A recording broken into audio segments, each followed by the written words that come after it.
Bismillahirrahmanirrahim. Alhamdulillahirabbil alamin wal 'aqibatu lil muttaqin wala 'udwana illa 'alal zalimin. Asyhadu an la ilaha illallah wahdahu la syarika lahu nasirul muwahhidin wa asyhadu anna Muhammadan 'abduhu wa rasuluhu hadzara minal khawarijil mariqin wa sallallahu ala nabiyyina Muhammadin wa ala alihi wa ashabihi humatid din. Amma ba'd. Insyaallah taala kita akan membahas mengenai kitabus shiyam dari kitab Minhajus Salikin. Kitab puasa dari kitab karya Syekh Al-Allamah Abdurrahman Sa'di rahimahullah. Kitab ini adalah kitab yang sangat penting karena beliau Abdurrahman Sa'di rahimahullah membuat ringkasan yang sangat padat namun tetap menyebutkan perkara-perkara yang paling penting. Maka walaupun kitab ini ringkas, di dalamnya telah terkumpul banyak pembahasan penting yang berkaitan dengan puasa. Dan sebelum membahas inti kitab, kita akan membahas terlebih dahulu hal-hal penting. Yang pertama adalah syarat-syarat sah puasa. Yang kedua syarat-syarat wajib puasa. Dan yang ketiga hal-hal yang membatalkan puasa. Yang pertama, syarat-syarat wajib puasa adalah sebagai berikut. Yang pertama, Islam. Maka orang kafir tidak diwajibkan untuk berpuasa. Allah Azza wa Jalla berfirman, "Wa ma mana'ahum an tuqbala minhum nafaqatuhum illa annahum kafaru billahi wa birasulih." Dan tidak ada yang menghalangi diterimanya sedekah orang-orang kafir kecuali karena mereka kafir kepada Allah dan Rasulnya. Maka apabila orang kafir bersedekah atau melakukan ibadah-ibadah lain, tidak akan diterima darinya sampai dia masuk Islam. Allah juga berfirman, "Lain asyrakta la yahbatanna 'amaluk." Sungguh jika engkau berbuat syirik, pasti amalanmu semuanya akan terhapus. Ini dia syarat pertama, yaitu Islam. Syarat kedua adalah berakal. Orang gila tidak diwajibkan untuk berpuasa berdasarkan hadis yang diriwayatkan oleh Imam Sunan dari Aisyah radhiyallahu anha. Nabi sallallahu alaihi wasallam bersabda, "Rufi'al qalam." Pena takdir akan diangkat. Salah satunya dari al-majnunu hatta yafiq. Orang gila sampai dia sadar. Kemudian hadis dari Imam Bukhari diriwayatkan secara muallaq dari Ali radhiyallahu an. Ia berkata bahwasanya Umar radhiyallahu an berkata, "Ama alimta annal qalama rufi'a an thalathah." Tidakkah kau tahu bahwa pena takdir itu diangkat dari 3 jenis orang? Di antaranya adalah al-majnun hatta yafiq, orang gila sampai dia sadar. Ini dia syarat yang kedua, yaitu berakal. Syarat yang ketiga adalah baligh. Dalil bahwa baligh adalah syarat wajibnya puasa adalah dalil-dalil yang telah disebutkan sebelumnya. Kemudian syarat yang keempat adalah mampu. Dalil bahwa kemampuan adalah syarat adalah firman Allah Azza wa Jalla, "Fattaqullaha mastata'tum." Maka bertakwalah kalian kepada Allah sesuai dengan kemampuan kalian. Syarat yang kelima, bermukim, tidak dalam safar, bukan musafir. Berdasarkan firman Allah Azza wa Jalla, "Faman kana minkum maridan aw ala safarin fa iddatun min ayyamin ukhar." Maka barang siapa di antara kalian yang sakit atau dalam perjalanan, maka wajib mengganti pada hari-hari yang lain. Maka orang yang sakit atau dalam perjalanan dalam keadaan musafir itu tidak wajib berpuasa di bulan Ramadan apabila ada uzur tersebut, dan harus menggantinya di hari-hari yang lain, harus diqadha. Ayat ini juga menjadi dalil tentang safar dan tentang kemampuan, mampu atau tidaknya seseorang di dalam menjalankan puasa. Karena di dalamnya juga disebutkan orang sakit. Orang sakit tidak mampu untuk berpuasa, maka tidak wajib untuk menjalankannya dan diganti di hari-hari yang lain, yaitu diqadha. Para ulama telah bersepakat atas 5 syarat ini. Islam, kemudian berakal, kemudian baligh, kemudian mampu, kemudian bermukim. Thayyib. Permasalahan yang kedua mengenai syarat-syarat sah puasa. Perlu diketahui bahwa ada perbedaan antara syarat wajib puasa dan syarat sah puasa. Kalau yang tadi syarat wajib, yang 5 tadi itu syarat wajib. Apa perbedaannya antara syarat wajib puasa dengan syarat sah puasa? Syarat wajib puasa jika terpenuhi, maka seorang muslim wajib untuk berpuasa. Jika sudah terpenuhi, maka baru wajib untuk menjalankan. Adapun syarat sah, bisa jadi seseorang berpuasa, mampu berpuasa, namun puasanya itu tidak wajib atasnya. Seperti siapa? Puasanya anak kecil yang sudah mumayyiz, puasanya sah, namun tidak wajib baginya. Tapi kalau syarat sah, Itu apabila tidak terpenuhi maka puasanya tidak sah. Misal dijalani tapi tidak dikatakan sah. Contohnya seperti orang gila atau anak yang belum mumayyiz atau wanita di tengah-tengah puasanya tiba-tiba haid atau nifas dan seterusnya, maka puasanya dikatakan tidak sah karena tidak memenuhi syarat-syarat sah. Adapun syarat-syarat sah itu ada 5. Yang pertama Islam. Dalilnya telah disebutkan tadi pada syarat-syarat wajib puasa. Maka apabila seseorang kafir ketika sedang berpuasa, maka puasanya tidak sah. Syarat yang kedua adalah berakal. Apabila seseorang menjalankan puasa dalam keadaan waras tapi di pertengahan akalnya hilang, berubah menjadi orang gila, maka puasanya dikatakan tidak sah. Syarat yang ketiga dari syarat-syarat sah puasa adalah tamyiz, bisa membedakan mana yang baik, mana yang buruk, mana yang membahayakan, mana yang menyelamatkan. Ini bagi anak kecil ya. Maka anak kecil yang belum bisa tamyiz, belum bisa membedakan mana yang baik, mana yang buruk, ketika ditanyakan suatu pertanyaan jawabnya belum bisa memahami dan seterusnya, maka puasanya tidak sah. Karena niat tidak mungkin terwujud dari anak yang seperti ini. Batasan tamyiz diperselisihkan oleh para ulama, kapan anak kecil dihitung sebagai mumayyiz, dan pendapat yang paling kuat adalah tidak ada batas usia tertentu. Namun berbeda-beda, setiap anak berbeda-beda. Barang siapa yang sudah bisa memahami ucapan orang tuanya, bisa menjawab, bisa memahami dan seterusnya, maka dia disebut sebagai mumayyiz. Telah diriwayatkan dari Ibnu Abi Syaibah dari Ibnu Umar radhiyallahu anhuma bahwa beliau berkata, "Idza 'arafa as-sabiyyu yaminahu min shimalihi fahuwa mumayyiz." Jika anak sudah bisa membedakan mana kanan dari kirinya, mana kanan dan mana kiri, maka dia sudah dikatakan sebagai mumayyiz. Ini hanya sebagai pendekatan pemahaman. Maksudnya adalah apabila anak kecil sudah bisa memahami pembicaraan, membedakan mana baik, mana buruk, maka sudah dikatakan mumayyiz. Syarat yang keempat dari syarat-syarat sah adalah niat. Berdasarkan hadis yang diriwayatkan oleh Imam Bukhari dan Imam Muslim dari Umar radhiyallahu anhu, Nabi sallallahu alaihi wasallam bersabda, "Wa innama likulli imri'in ma nawa." Sesungguhnya setiap orang hanya mendapatkan sesuai dengan apa yang dia niatkan.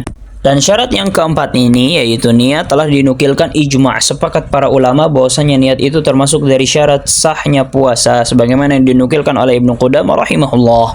Syarat yang kelima dari syarat-syarat sah adalah wanita tidak dalam keadaan haid dan nifas, dan ini juga disepakati oleh para ulama sebagaimana yang dinukilkan oleh Ibnu Qudamah dan selainnya. Jika wanita haid atau nifas ketika berpuasa, maka puasanya tidak sah.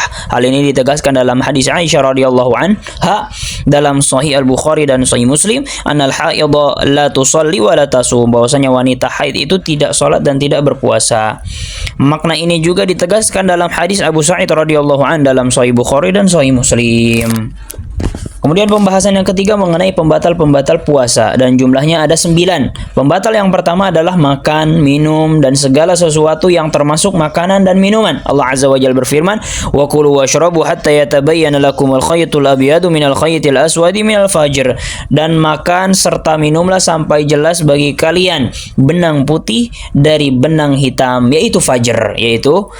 Kalau sudah fajar maka nggak boleh makan dan minum. Kalau makan dan minum ketika berpuasa maka batal. Dalam Sahih Bukhari dari hadis Abu Hurairah radhiyallahu anhu dalam hadis qudsi, Allah Azza wa Jalla berfirman, "Yada'u ta'amahu wa syarabahu wa syahwatahu min ajli." Seorang hamba yang berpuasa itu meninggalkan makan, minum, dan syahwat karena Allah, karena aku. Maka segala sesuatu yang masuk ke dalam tubuh dari selain mulut, berupa makanan atau yang semakna dengannya, infusan atau lain sebagainya, maka itu membatalkan puasa juga. Hal ini berdasarkan hadis yang diriwayatkan oleh 4 imam, Abu Dawud, Tirmidzi, An-Nasai, dan Ibnu Majah dari Laqit bin Sabirah radhiyallahu anhu bahwasanya Nabi sallallahu alaihi wasallam bersabda, "Wa baligh fil istinsyaq illa an takuna sha'iman." Berlebih-lebihanlah di dalam menghirup air ke hidung ketika berwudu ya, kecuali apabila engkau berpuasa. Maksudnya apa?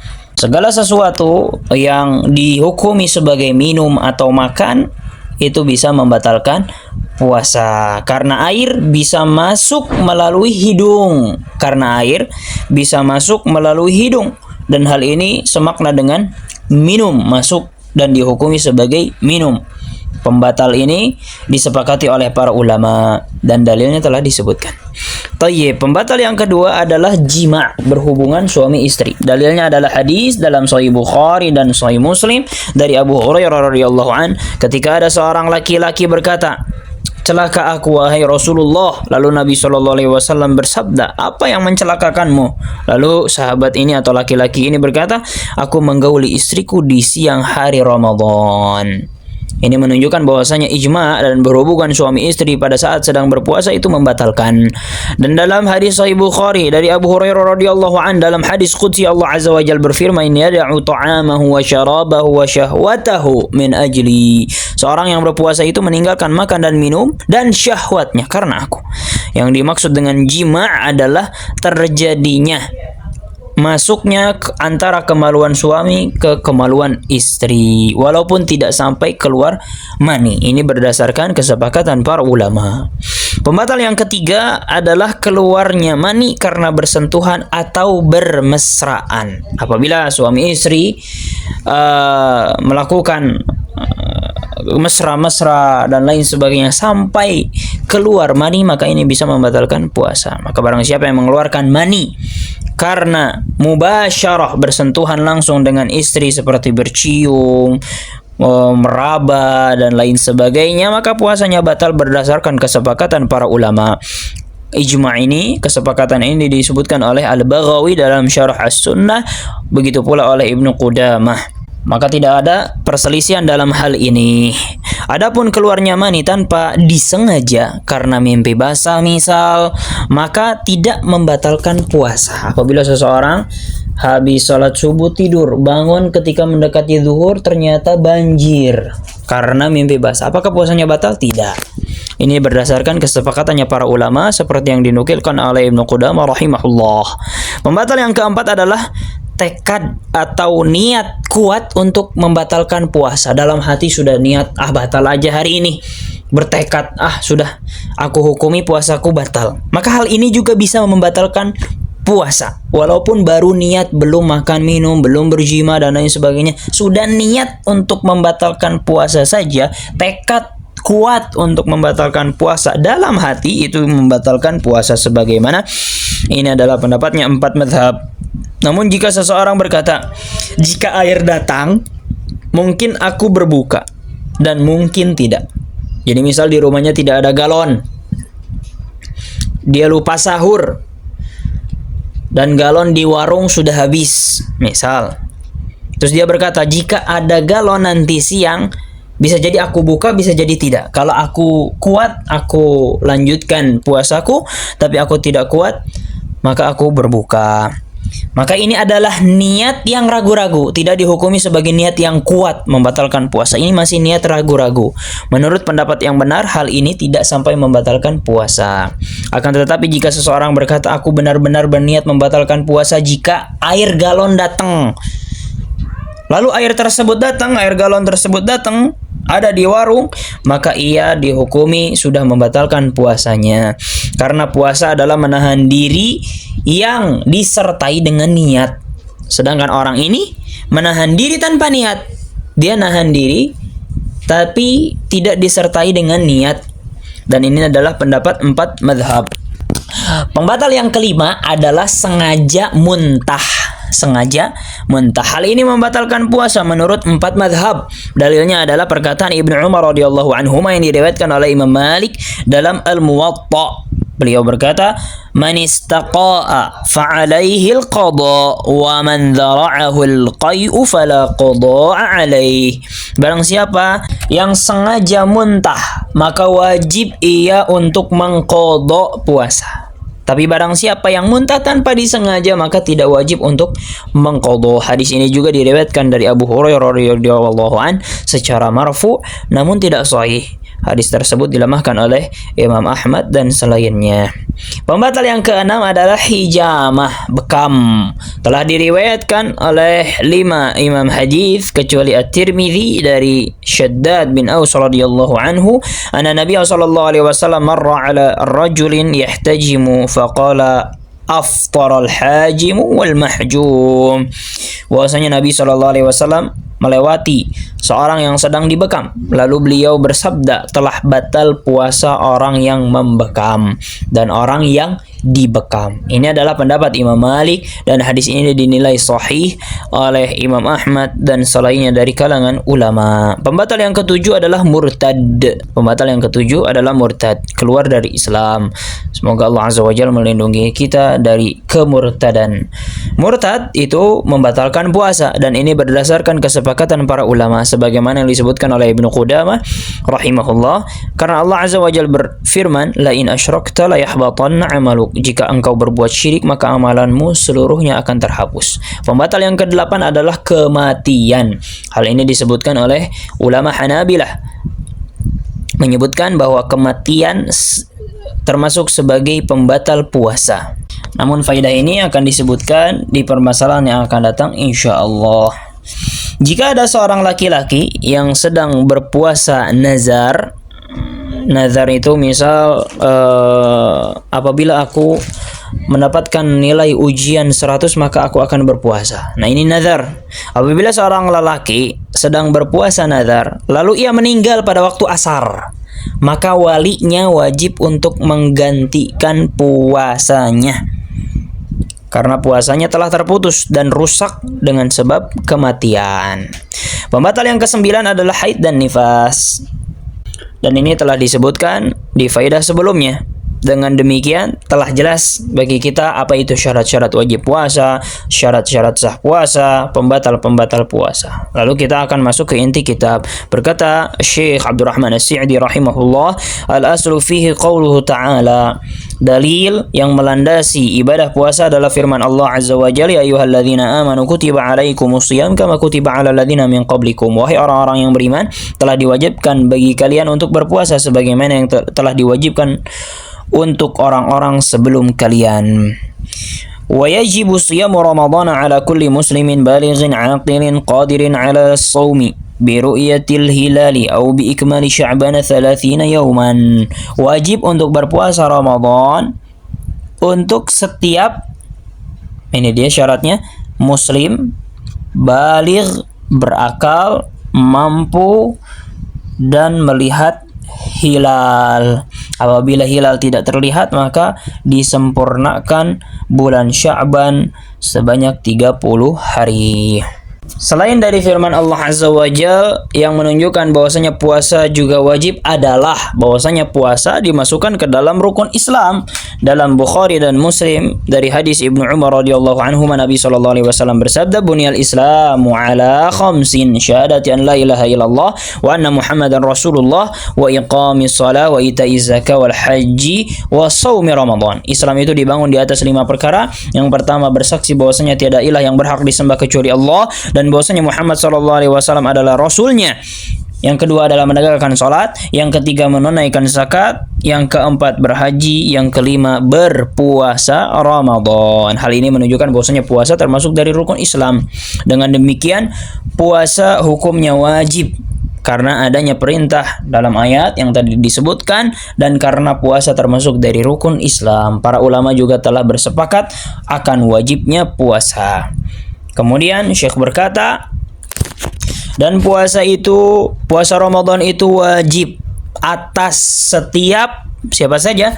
Yang pertama seorang muslim, yang kedua baligh, yang ketiga berakal, yang keempat mampu, yang kelima telah dilihat hilal, atau apabila tidak terlihat maka menyempurnakan bulan Sya'ban sebanyak 30 hari.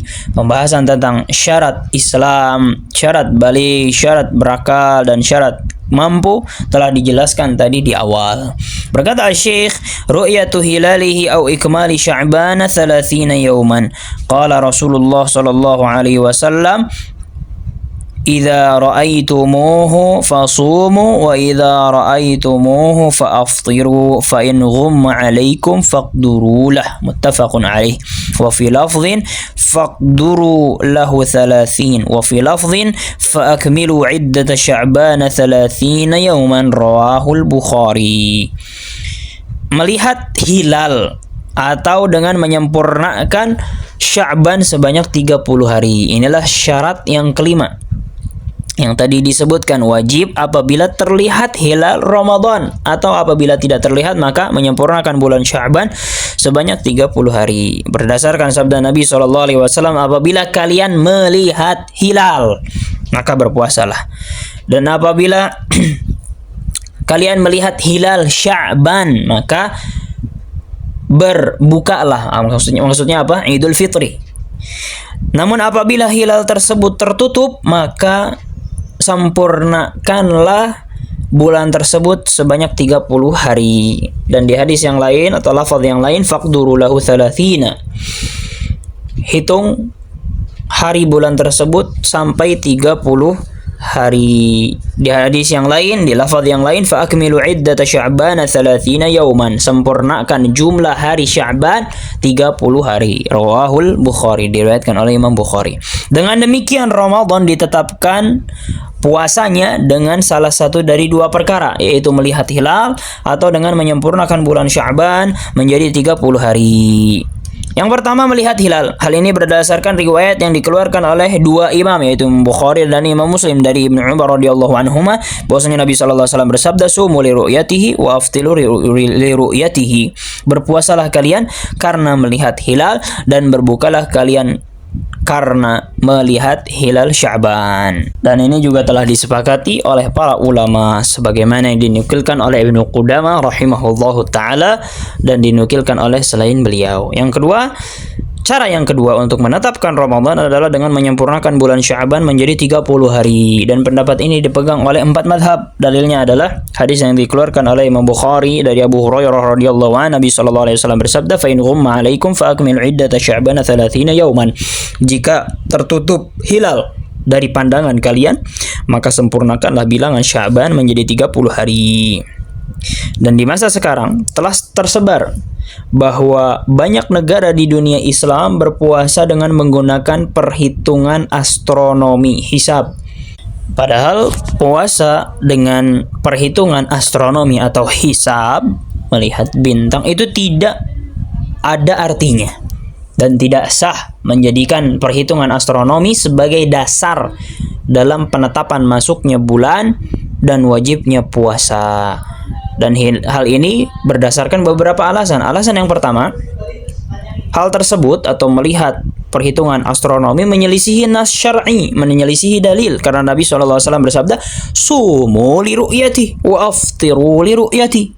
Berpuasalah karena melihat hilal dan berbukalah karena melihat hilal. Alasan yang kedua, hal ini menyelisihi kesepakatan para ulama.